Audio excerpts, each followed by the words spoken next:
4.8 million barrels a day. That is what the United Arab Emirates says it can now pump, with nobody else's permission required. Abu Dhabi announced on April 28, 2026, that it was walking out of OPEC, the Organization of the Petroleum Exporting Countries, effective May 1st. 59 years of membership ended in a single press release. The UAE joined what was then a young cartel back in 1967, before the 7 Emirates had even finished forming their federation. Now it is gone, and it is the biggest oil producer ever to leave the group. Qatar left in 2019. Angola left in 2024. Neither of them produced anywhere close to what the UAE produces. For years, Abu Dhabi's national oil company, ADNOC, had been pouring money into expansion, $150 billion by the company's own figures, aimed at pushing capacity past 5 million barrels a day. Under OPEC's quota system, the UAE was capped at 3.5 million barrels a day. That gap, capacity sitting idle because of a number set in Vienna, is reportedly close to 1 million barrels a month in lost production, worth tens of billions of dollars a year once the expansion finishes. The UAE's official explanation was almost aggressively plain. The decision, the government said, followed a comprehensive review of the UAE's production policy and its current and future capacity, and was based on national interest. No mention of OPEC. No mention of Saudi Arabia, the country's chief rival inside the cartel for a decade of quota fights. Just capacity and national interest. Those two words are about to come up again. This isn't the first time a producer nation has looked at OPEC and decided the math had changed. In 1960, 2 oil ministers made the opposite calculation. Juan Pablo Perez Alfonso of Venezuela and Abdullah Tariki of Saudi Arabia didn't want out of a cartel. They wanted to build one. Their governments believed that going it alone against the international oil companies was a losing bet, and that only collective bargaining could get them a fair price. Both moments turn on the same 2 words the UAE used in April: national interest. In one case, that phrase justified joining forces. In the other, it justified leaving them. The rest of this story is about how the same words ended up pointing in opposite directions. To understand why Perez, Alfonso, and Tariki acted, the record goes back further, to February of 1959. That month, the major oil companies, Exxon, then still called Standard Oil of New Jersey, along with the rest of the so-called Seven Sisters, unilaterally cut the posted price of Venezuelan and Middle Eastern crude by about 10%. Posted prices weren't just sticker prices. They were the number governments used to calculate taxes and royalties. Cut the posted price, and a country's government revenue fell directly without negotiation. The producing nations had no seat at the table when that decision was made. They found out after it happened. 2 months later, in April of 1959, oil officials from across the Arab world gathered in Cairo for the Arab Petroleum Congress. The mood was furious. An American oil journalist named Wanda Jablonski introduced 2 men to each other at that Congress: Perez Alfonso, Venezuela's Minister of Mines and Hydrocarbons, and Tariki, Saudi Arabia's Director of Petroleum and Mineral Affairs. Perez Alfonso was a lawyer from a wealthy Caracas family. Tariki had studied petroleum geology at the University of Texas and was considered an outsider by Saudi Arabia's royal establishment. One oil historian later summed up their partnership this way: Perez Alfonso supplied the rationale, and Tariki supplied the fire. At a secret dinner at the Mahdi Yacht Club in Cairo, the 2 men, along with delegates from Iran, Kuwait, Qatar, and Iraq, drafted what came to be called the Mahdi Pact, a gentleman's agreement calling for an oil consultation commission among producing states. It was the blueprint for what would become OPEC, more than a year before OPEC existed. The trigger that turned the blueprint into an organization came on August 9th, 1960. Exxon announced another posted price cut, this time 10 to 14 cents a barrel, and the other majors reluctantly followed. Saudi Arabian light crude was pushed back down to $1.80 a barrel, the same price it had sold for in 1949, more than a decade earlier, with no adjustment at all for the years in between. Within hours, Perez, Alfonso, and Tariki were cabling each other to call an emergency meeting. Iraq's Prime Minister, Abdul Karim Qasim, offered to host it in Baghdad. It took 4 days. From September 10th to the 14th, 1960, delegates from Iran, Iraq, Kuwait, Saudi Arabia, and Venezuela formally founded the Organization of Petroleum Exporting Countries. A contemporary industry newsletter, the Middle East Economic Survey, described what some delegates were already calling it a cartel to confront a cartel. The founders wanted their headquarters in Baghdad or Beirut.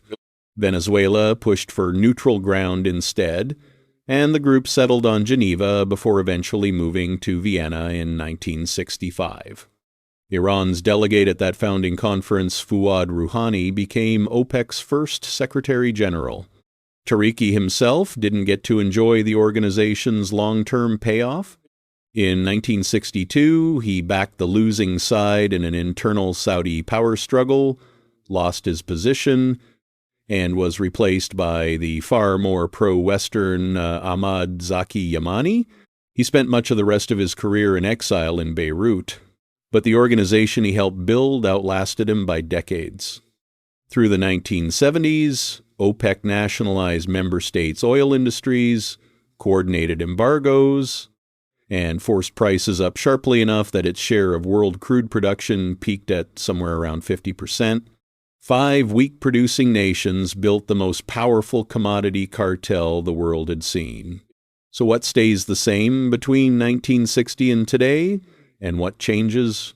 Start with what stays the same. Both moments are fundamentally about a producing nation deciding whether collective bargaining is worth more than individual capacity.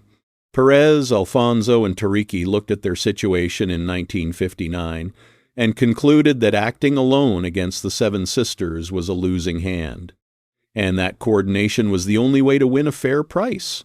The UAE looked at its situation in 2026 and concluded the opposite, that coordination, in the form of an OPEC quota, was now the thing holding it back from a fair price. Both governments used almost identical language to justify opposite decisions. Both moments also involve a producer nation confident it had leverage it wasn't using. Saudi Arabia and Venezuela believed the Seven Sisters needed their oil more than the companies were willing to admit. The UAE believes the market needs its spare capacity more than an OPEC quota is willing to allow. Now, what changes? And there is a lot. In 1960, small and mid-sized producing nations were banding together against dominant outside corporations that held nearly all the leverage. That is, weak actors uniting against strong outsiders. In 2026, the UAE isn't confronting an outside oligopoly at all. It is leaving an organization of fellow producer nations that it helped run for almost 6 decades. That is a strong insider walking out because the coordination it once needed now constrains it more than it protects it. Those are not the same shape of story, even though both get described with the word sovereignty. The market conditions are close to opposite too. OPEC's founders acted during a glut, falling prices, oversupply, producers needing to prop the price up together. The UAE is exiting in the middle of a supply shock, with the United States, Israel, and Iran war disrupting shipping through the Strait of Hormuz and tightening, not loosening, the market, and the scale of the actors differs as well. OPEC's founding members in 1960 were reacting defensively with limited individual capacity to price cuts imposed on them from outside. The UAE in 2026 is not reacting from weakness. It is a well-capitalized state in the middle of a $150 billion expansion, walking away from a position of strength. If the 1960 story is about weak nations discovering the value of banding together, the 2026 story is about a strong nation discovering the cost of having banded together in the first place. What the 1960 precedent suggests for today is narrower than it might first appear. Coordination among producers can shift enormous market power when the members are weak and the outsiders are strong. It says much less about what happens when a strong member decides the group itself has become the obstacle. Where does this parallel actually break down? Start with direction of power, which is the biggest difference. 1960 is a story about weak producers uniting against strong companies. 2026 is a story about a strong producer leaving an organization of its peers.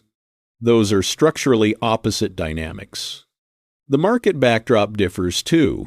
A glut in 1960, a war-driven supply crunch in 2026. The scale of what each side had at stake differs as well. OPEC's founders had little capacity and were reacting to a price cut forced on them. The UAE has a 5 million barrel a day ambition and is walking away by choice. And there is one more difference that matters more than any of the others. 1960 is a settled piece of history with a known 60-year outcome. The UAE's exit is 5 months old. Whether it weakens OPEC permanently, whether other members follow, whether OPEC's market share ever recovers from this, none of that is known yet. Any claim that OPEC's power is broken for good is a forecast, not a fact.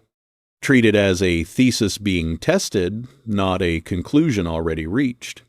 Where things actually stand 5 months later, the UAE's withdrawal took effect on May 1st and hasn't been reversed. OPEC is down to 12 members: Algeria, the Republic of the Congo, Equatorial Guinea, Gabon, Iran, Iraq, Kuwait, Libya, Nigeria, Saudi Arabia, and Venezuela, still controlling roughly 30% of global oil supply on its own, closer to 40% with its OPEC Plus partners. That is already down from the more than 50% OPEC Plus commanded when the alliance was formed in 2016. Analysts are split on what comes next. Rachel Ziemba of the Center for a New American Security called the timing a surprise, but said the decision had been brewing for years and raised the question of whether the Gulf will now see more competition than cooperation. Another analyst, quoted by Al Jazeera, put it more bluntly: there is a chance other countries follow the UAE out the door, but if forced to bet, OPEC survives, just in a weaker shape. Nobody is predicting OPEC's collapse. Nobody is predicting business as usual either. The Strait of Hormuz situation that shadowed this whole decision was still unresolved as of the most recent reporting, with the UAE reporting intercepted Iranian drones and missiles even after a supposed ceasefire. 66 years ago, a group of weak producers bet that standing together would give them power they didn't have alone. Today, one of the strongest producers in the group is betting that standing apart will do the same thing. 1960 was 5 nations discovering what solidarity could do. 2026 is 1 nation finding out what it costs.